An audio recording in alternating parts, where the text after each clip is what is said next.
भगवान श्री राम ने अपने वनवास के 14 वर्ष कहाँ कहाँ बिताए, यह तो आप सभी लोग जानते हैं कि भगवान श्री राम ने अपने 14 वर्ष वन में बिताए थे और उनके साथ में माता सीता और लक्ष्मण भी गए थे।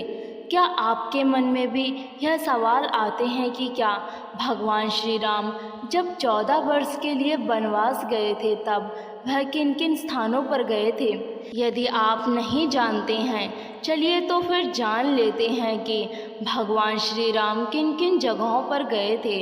श्रृंगबेरपुर नगरी सर्वप्रथम अयोध्या से विदा होकर आर्य सुमंत के साथ भगवान राम, माता और लक्ष्मण जी तमसा नदी के तट तक गए, जहां रात बिताई और फिर सबके जागने से पूर्व ही कौशल देश से बाहर चले गए। वे निषाद राजगुह की नगरी श्रृंगबेरपुर के पास के वनों में पहुँचे, वहाँ एक दिन रुके। उसके बाद केवट की नाव के सहारे गंगा नदी को पार किया और कुरवाई गांव में रुके।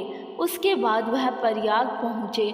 उन्होंने त्रिवेणी की सुंदरता को देखा, फिर भरद्वाज मुनि के आश्रम गए।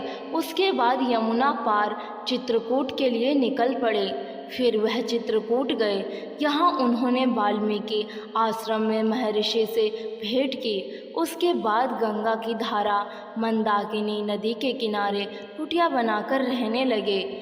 यहीं पर उनका भरत अयोध्या राज परिवार मंत्री और गुरुओं से मिलन हुआ। उसके बाद में वह दंडकारण्य वन में गए। वन हजारों कोस में फैला था। यहाँ आकर पहले भगवान श्री राम ने ऋषि अत्रि व माता अनसुईया के आश्रम में भेंट की और माता अनसुईया ने सीता को कभी न मैले होने वाले दिव्य वस्त्र दिए। यहाँ से निकलकर वे शरभंग ऋषि से मिले। उसके बाद वनों में घूम घूम कर राक्षसों का अंत किया। फिर वह दंडकारण्य वन में ही रहने लगे। श्री राम के वनवास को 12 वर्ष बीत चुके थे। एक दिन उनकी भेंट महान ऋषि अगस्त्य मुनि से हुई।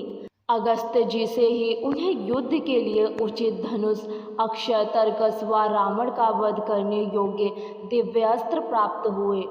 उसके बाद वे गोदावरी नदी के तट पर पंचवटी में रहे। उनकी जटायु से भी भेंट हुई। यहीं एक दिन शूर्पणखा ने श्री राम को देखा। लक्ष्मण ने उसकी नाक काट दी थी। उसके बाद यहीं श्री राम ने रावण के भाई खरदूषण को सेना सहित मार डाला था। यहीं से रावण ने सीता का हरण किया। सीता हरण के बाद श्री राम मतंग ऋषि के आश्रम पहुँचे, जहाँ शबरी से मिले। माता शबरी को दर्शन देने के बाद उनकी मनोकामना पूर्ण कर उनका अंतिम संस्कार किया। वहाँ से उन्हें किष्किंधा के राजा बाली के छोटे भाई सुग्रीव का पता चला। वे ऋषिमुख पर्वत पर पहुँचे, जहाँ हनुमान, सुग्रीव आदि से मिले।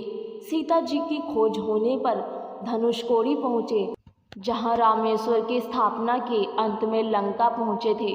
रावण का वध करके माता सीता को लेकर वह पुनः अयोध्या गए। अगर वीडियो आप लोगों को पसंद आई है तो इसे लाइक ज़रूर करें और चैनल को सब्सक्राइब करना ना भूलें। Thank you.